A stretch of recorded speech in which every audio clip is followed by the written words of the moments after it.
What's up, everybody? It's your boy, Smash. And Bash. Very nice. We're hitting you with a post-round update. First round of the Magnolia Open. Feeling pretty good myself. Today, I shot 5 big, which on the ratings was a 952 rated round. Which is really good, by the way. Pretty good. It's pretty good. I felt very confident today. Had a couple hiccup holes, but even still shooting 5 big in a 950 rated round, I liked it. Talk to us about your hiccup holes, and then correlate them to the video that we just posted for our front 9 and back 9. Hiccup holes were 9 through 11, I would say. It was 9, 10, and 11.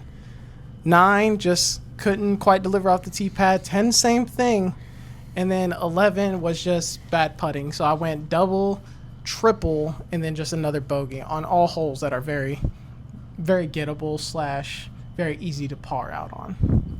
And you said this was like what your 4th time playing this course, just playing being in Durant, being at Craig Parker. 4th time being in Durant, probably my 2nd time. Yeah, 2nd time minus the video. No, even with shooting our video, this is my 2nd time playing this layout ever. So for it being your 2nd time, you're shooting 5 big in a tournament setting, in a A-tier tournament. So for a lot of you people out there that don't understand how tournaments work, so you have your C tiers, which is your lowest levels. Then you have your B, your A, your ES, and those are typically the tournaments you're going to see Paul McBeth, Ricky Wysocki, Simon Lizotte, your really good disc golfers play in, and then obviously the majors, right? But I mean, we're not even close to touching ES or majors, but being in A tier, that's a pretty big thing because there's 164 people in this tournament. I think it's 164. Just between all divisions, right. And so with you playing in MA1 and shooting 5 big for your 2nd time, that's phenomenal, man. There's nothing to be upset with about. No, not at all. I'm definitely on cloud 9. Definitely looking forward into going into it tomorrow and possibly cleaning up those hiccup holes I had today. How do you feel about your round, John? How'd you do? I shot 7 big today, and honestly, the crazy part is it wasn't so much I had a bunch of bogey spread. I didn't have really 7 bogeys per se. Mm-hmm. I had maybe 1 or 2 bogeys. Right. But the issue was I took 2 double bogeys on 2 different holes. Now, as you guys get to know me, I suck at remembering holes, the numbers or anything like that. So it's I can tell you this. On the video, the hole that Smash over here hit that really long shot in. You remember the island hole? You threw it back in? I had the throw in on 9. Yeah, the throw in. Okay, so 9 took a double on that, and honestly, I think that's a pretty big 50-50 for me. I could have gotten par on it. I don't think you can get I don't think you can get a bogey on that. I think you either par it or you're doubling. Because you have to hit the island to even have a chance for par. The only reason you would take a bogey there is if you throw your island shot and nail it, and then you just have a bad play. Yeah, exactly. I don't think anybody that, especially, well, I don't know. I'm not even going to say that. But yeah, I agree with you wholeheartedly. And then the other one was hole 4. Let me think. Hole 4, I took the quintuple. Accidentally called it a quad in the video, but yeah, the quintuple bogey. Yeah, is that the one with the palm behind it? It's kind of on the ridge? Oh, no. I'm sorry. I was thinking 5? of hole 3 then. That's where I took the quintuple bogey. Yeah, it's the one right afterwards. After that one. Yep, the straight out of the tunnel, hyzer a little bit to the left. Guys, crazy, okay? Which is, it's just poor performance on my part, but had a really bad backhand. I threw it early left, and even then I threw my upshot with the Savior, and I was looking at a 20, 25 foot par. Things that I cash all the time, and that was a joke. I don't catch those all the time. But with that being said, I mean, it was a very makeable par, and I should have just moved on. I got the yips, and I kind of just pulled it a little bit. The bad part was when it hit the cage, it fell over right on its side and rolled down the hill about 100 feet. And there was a pond right behind there, and honestly, it was more dried up than I thought. I mean, I think it was more dried up than when we played it, to be honest. Oh, snap. Because it rolled 100 feet, and it didn't even go OB. It still, landed dry. But I was so far out, I wasn't going to try to run it and miss it by a mile. So I just upshot. Or hit front cage, roll back at you again.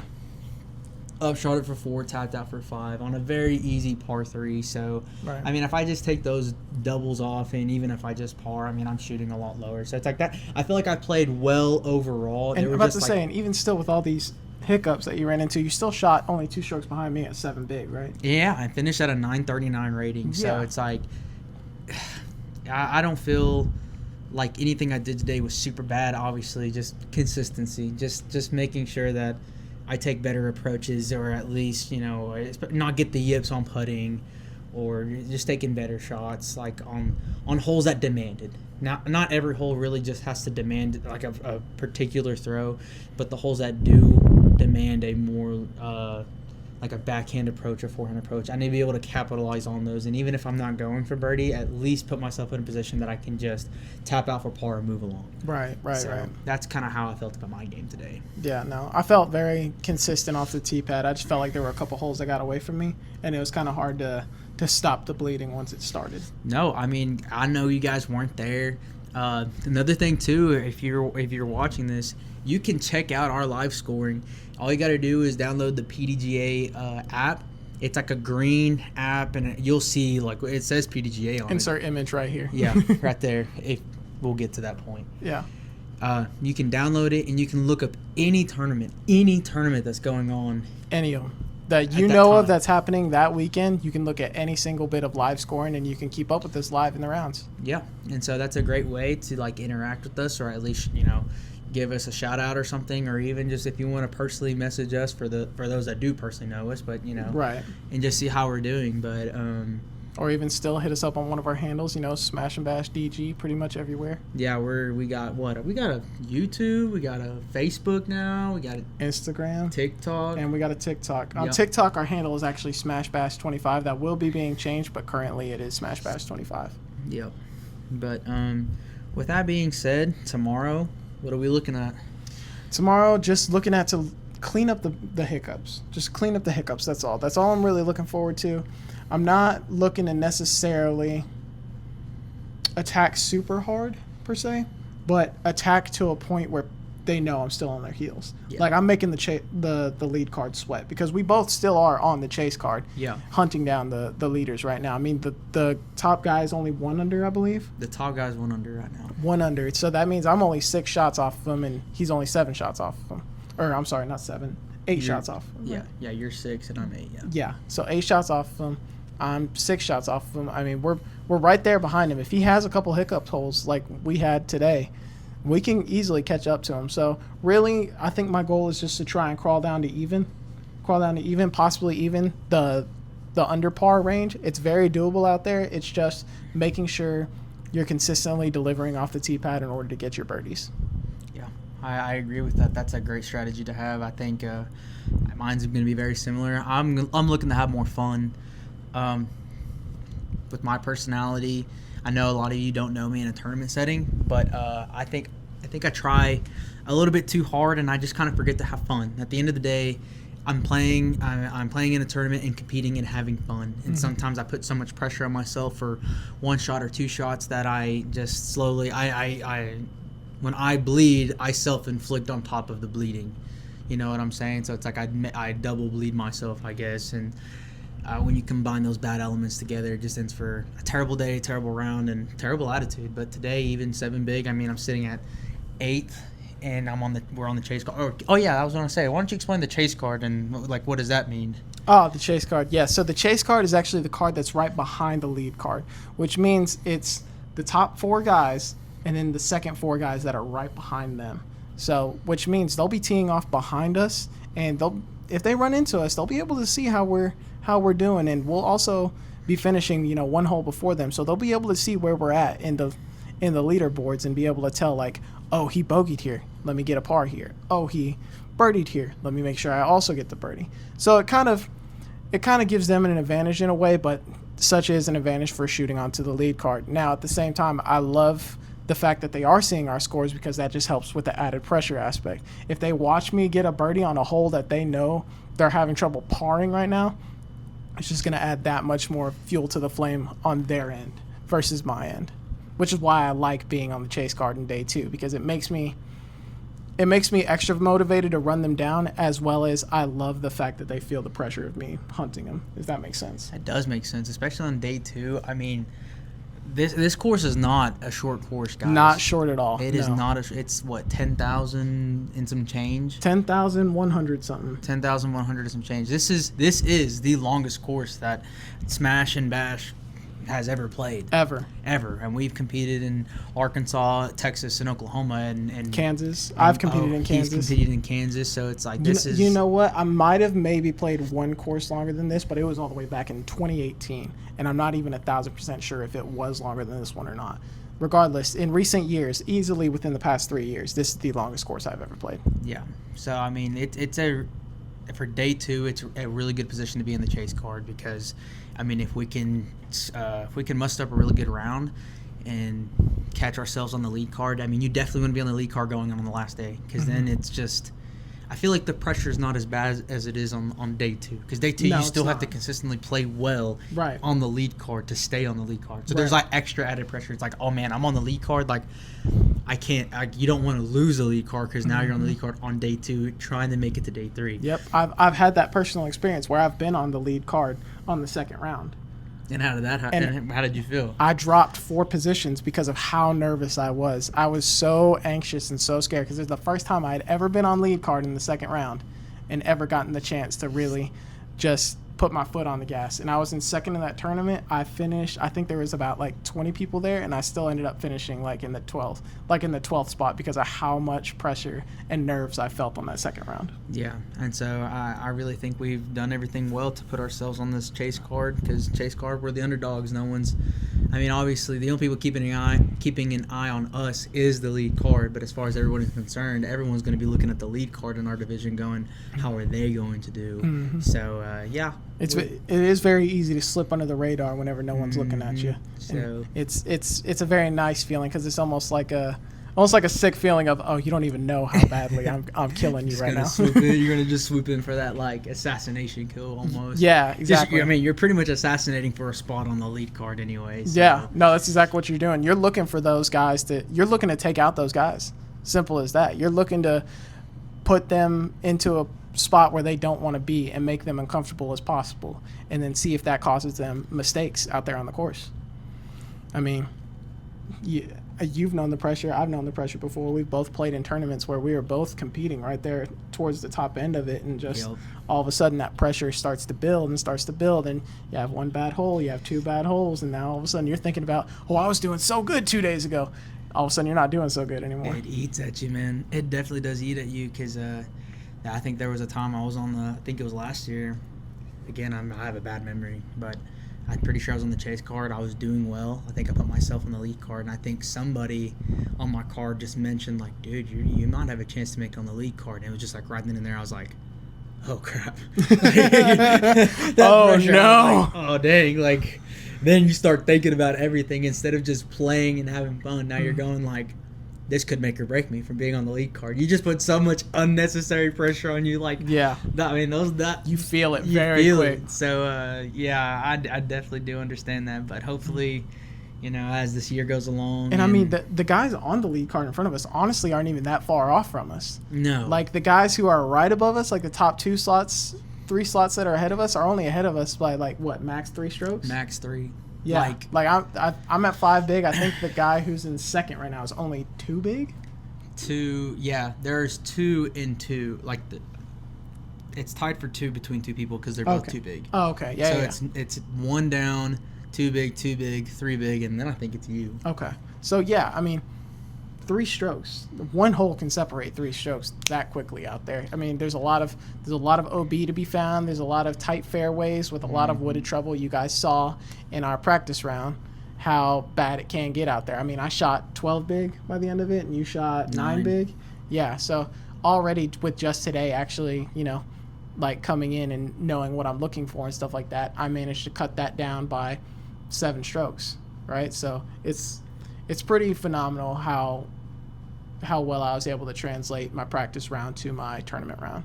Oh, it was great. Like, honestly, it was so impressive to see because, like, you can keep up with everybody and you can see what everybody else is scoring as you're playing during your round. And I was looking at him, and he was even for the longest part. And, again, just a couple hiccup holes. But had he just like he just stated, if he cleans up those hiccup holes, dude, he's on the lead card, and I'm still on the chase card regardless. If I turn the triple into a single and I turn the double into a single, like already that's 3 strokes off my game right there, and I'm tied at second place. So it's like that. It goes to show you guys, like, what's that saying? Especially like, I mean, just in golf world in general, it's like there's a lot of game left. So even if you have a bad hole where, like, early on you take a double or just a bogey in general, and, you watch everybody on your card just, either par or birdie or whatever the case may be, guys, there's so much game left. It's not over until the fat lady sings. Until the last card is done and it's turned in, guys, anything can happen. There's a guy in our division right now, and we know him, really good guy. We enjoy playing with him. We played with him before. I would say he's a relatively pretty good disc golfer. And he took a 8 or not 11. You said 11. Took an 11, guys. On a par 4, correct? It was a par 5. It was 18. Par 5. Took 18. an 11, guys. Took an 11 because he went out of bounds 4 times. And he's a pretty good disc golfer. He's not bad at all, no. So it's like, it just goes to show you it's anybody's game. It's anybody's game. I mean, we played 18 holes of disc golf today. Yep. John, we still have 36 to go. 36 to go. And if within 36 holes, someone's going to start having some hiccups pretty bad, because this is a long course. I have a feeling physical fatigue is going to kick in. We have our lead card is teeing off at noon. We're teeing off at 11:50. Like it's going to start affecting some people, whether it be through the second round tomorrow or whether we go into it with the last day. I fully think it's going to affect people way more than what they were expecting it to. I think it's definitely going to be on the last day. I think tomorrow there's going to be some minor changes top to bottom in our division, but I think tomorrow we're going to see a lot of people playing consistently and taking more technical and smarter shots just to stay in the positions that they're in. Obviously, people that are a little bit, I feel like, let me rephrase it. I think lead card to chase card and the card below chase card, we're probably going to try to play as smart as possible and just take advantage of the good shots that we have and try to birdie and move up a little bit. But as far as those risky shots, those big, when you're getting out there and you're like, I see that line. I got that. I see that line. What is that, like a 600-foot hyzer over the top of that tree? I got that. I've never thrown that once in practice, but I bet you I can do it in a tournament. Bet I could do it in a tournament. Yeah. Newsflash, you can't. So you cannot. You're not going to see a lot of that tomorrow, I don't think, from the top 3 cards. You're going to see a lot of smart play. You're going to see a lot of not necessarily aggressive play per se, but a lot of people trying to keep their foot on the gas. Yeah, and like we're on the interstate going 70. You're going to see a lot of people going 70 and only going maybe 75 if they have an opportunity to pass somebody.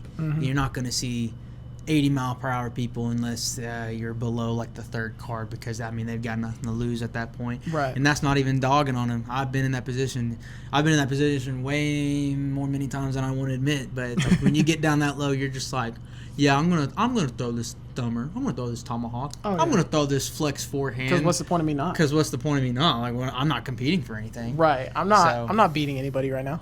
But I will, say again that I think the top 3 cards tomorrow are gonna play pretty smart, and we're going to just try our best to hold the positions that we're in. Any predictions for the hot round tomorrow? The hot round today being 1 under. I think the hot round tomorrow is going to be 4 under. You think 4 under? I think 4 under is going to be the hot round. We're going to be playing a little bit earlier. It's going to be a little bit cooler. Now, it just depends because, I will say that 3 p.m. tee time today was a little brutal. That sun kicked in hard on the top of us. It did. What did we ended up playing while it was just like 92-ish, 93-ish probably? Yeah. Yeah. It got pretty moist. I know. Moist. For everybody that hates that word. Moist. He's despicable. I know. Salty. No, with that, again, because we're starting off on hole 1 tomorrow, right? Yes, we're starting off on hole 1. It's tee times. We had a shotgun start event today, but tomorrow it's gonna be tee times, and we're gonna be all starting on 1 and going through all 18. I think my prediction. I think 4 down will be the hot round, but I wouldn't be surprised with even either, because by the time you get to 18, I think the back 9 are longer than the front 9. They are. 100% they are. So the back 9, that's going to be later in the day. We're talking, if There's going to probably be some backup. Mm-hmm. Not a whole lot, I don't think, but there's going to be backup.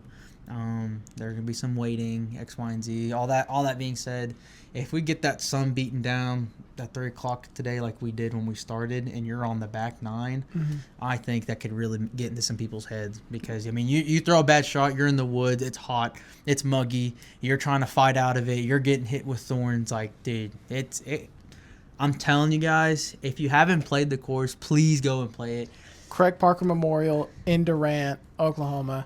If you want to have a really, really, really long round, you're going to have a 3-hour round at least, play it from the longs. I recommend doing a mix of the longs and the shorts if you're looking for something a little bit more competitive, but not quite as competitive as the longs. And then obviously the shorts, not as difficult as long, but definitely not an easy course as well.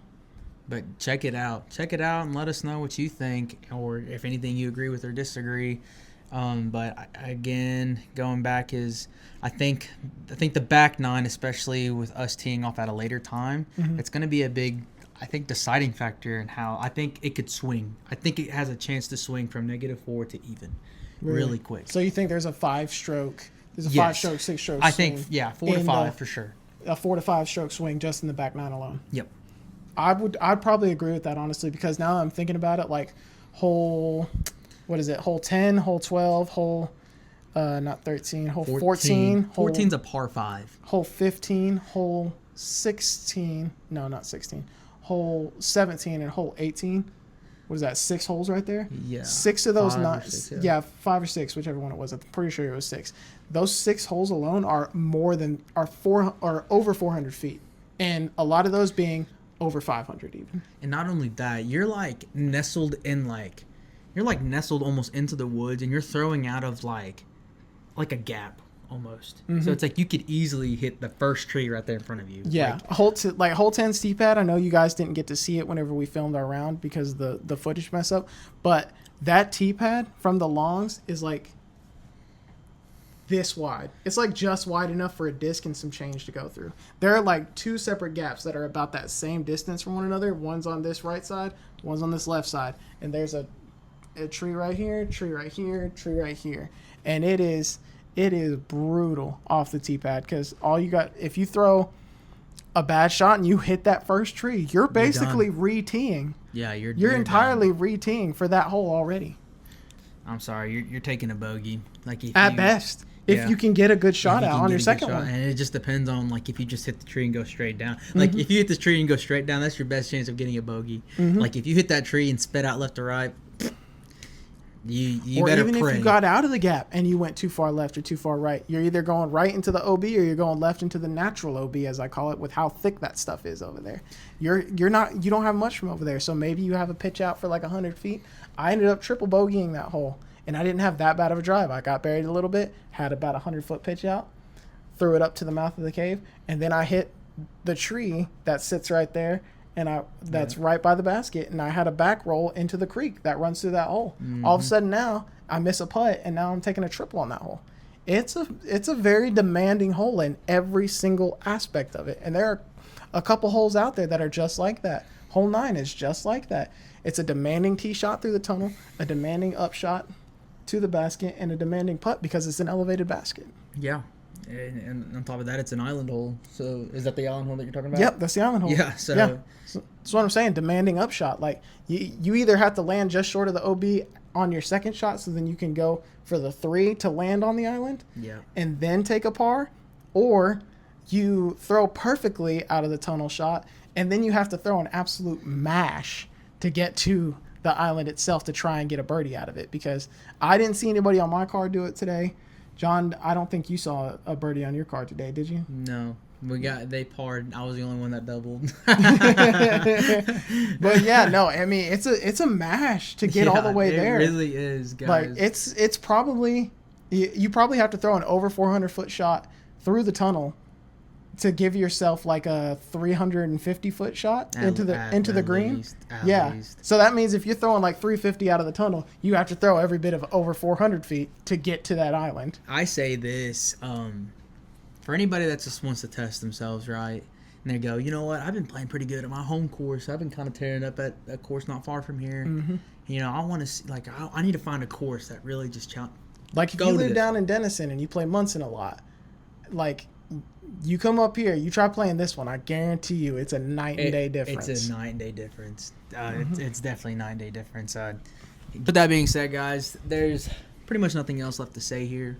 We're just going to close it out, and want to give a quick shout out to who?